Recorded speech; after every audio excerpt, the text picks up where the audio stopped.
Welcome back to Houston Newsmakers. As we've been focusing on bail reform and other issues this morning, Rania Mancarios, the CEO of Crimestoppers of Houston, joins me, and we have a lot to talk about. You saw the Investigates reports on bail reform here, highlighting the problems that have been around for quite some time. Is it as bad as it sounds? You're on the ground interacting with the forces that are dealing with all of this. It is as bad as it sounds, and it might even be worse. And, you know, we started talking about this in October of 2019, before COVID, and said, look, the direction we're going is going to create chaos in our city, and crime is going to go up. You cannot create a system that routinely releases the most violent defendants back into the community. It just doesn't work. And we sounded the alarm, and then COVID hit and crime started going up, and everybody said, oh, it's COVID, it's COVID, it's COVID. It's not COVID, it's tied to this practice. Now, within that, Cambrell, we've also said you have to have speedy and fair trials, you have to have just punishment, you have to have rehabilitation, you also have to be in communities, kindergarten on up, making sure that people have every opportunity to choose a different life. Right, proactive ahead of time. Yes, but at the end of the road, when you're dealing, again, we're talking about the most violent repeat defendants. We've got to put the victim, we've got to do risk assessments, and we've got to put the best interest of the community slightly ahead in the formula. In Robert's piece, we're talking about the way that the judges and the prosecution kind of weigh in on it.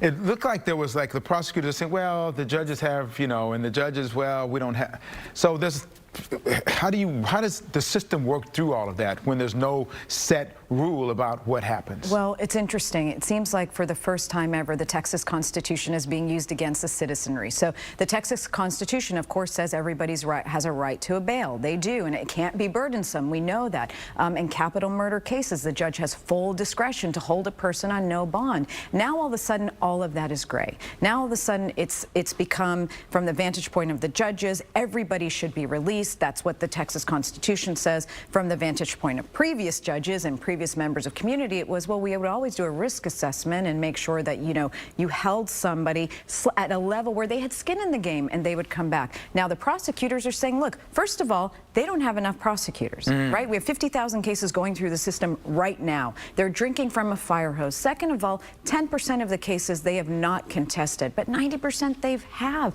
They've also filed over 12,000 motions to revoke bond over the last 2 years. So there's a lot of finger pointing, but at the end of the day, if you look at the system as a whole, we've got to make sure that every moving part is focused on the victim, the best interest of the community, and of course, treating the defendant in the fairest way possible. Crimestoppers has evolved. That's an understatement. Yes. It used to be just, hey, help us get criminals. How comfortable are you and the organization with the more visible role you're taking now in advocacy on these sides? Because politically, you can, if you take one position, you got shots coming from both sides. And we have the shots coming now, which we assumed we would, and it's a little concerning because of where they're coming from. But in 2019, we made a decision. The board had a very hard time. They really thought through it. They said at the end of the day, while this is policy driven and tied to politics, at the end result is creating a public safety risk for our community, and that's where we have to step in. For 41 years, we've been showing up, we've been standing up. You've either known it or maybe haven't, but we've been there very consistent. This new position requires us to be at the forefront, and it's awkward, it's uncomfortable. We also have a 41-year history of having wonderful relationships with every elected official. People say, how do you talk to this one? How do you talk to this one? He's a Democrat or a Republican. We don't care about that at all.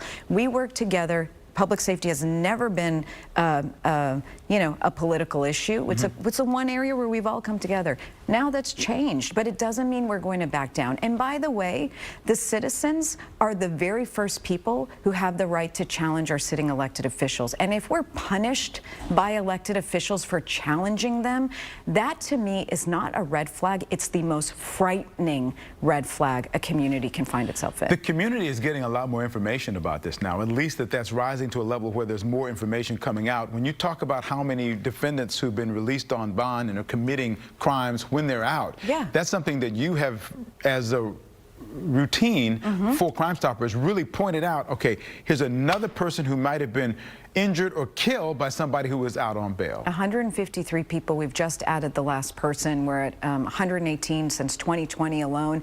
When you have community members calling us and saying, we were literally followed home, we were held at gunpoint in our garage, our children were tied up, a family member was shot in the face just driving home from a restaurant evening, what's going on? We're going to say what's going on. And again, for us, there's no political agenda. We're not trying to keep a seat, anywhere. So we just want to say the truth. We want people to understand. We're now having community meetings. We're going to people's homes. We're doing them once to twice a week. We did 180 people at a church in Houston last Monday.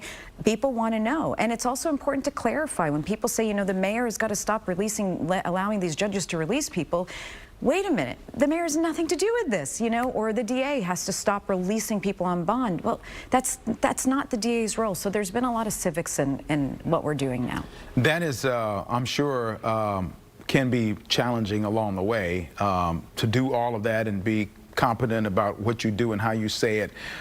As you are now preparing, I understand, to launch a new research center, which I think is going to be interesting because you talk about it's going to be factual, and during that process, how do you keep that from being politicized? Well, we have never said who's right, who's wrong, and what you need to vote for. And by the way, right now, a lot of these issues stem from the county. But the county deals with so much beyond just public safety. They deal with many other issues beyond public safety. We're talking about one singular issue.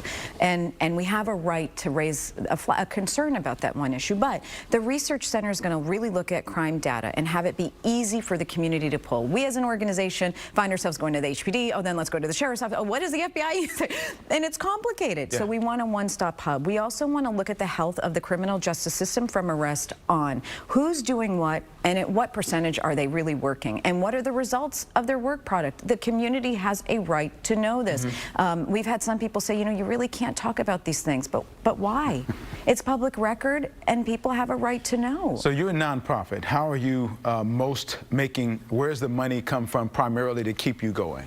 Citizens, 100%. We have 2 events a year. 50% of our funding comes from those 2 events. We had the most historic event we've ever had this last year, thanks to our chairs, Amy Liebman, Jenny McIntyre, and Sheridan Williams, and their precious husbands. And part of that is because the community is just so frustrated. And they realize that we've been talking about this for 2 years. They realize that we're also offering solutions. We're not trying to hurt anybody. We want to come to the table with everyone and create a better Houston. Listen, is this not the best city in the world? I mean, it's where we live, where we raise our children, where we have our homes, where we plan to retire, where our investments are.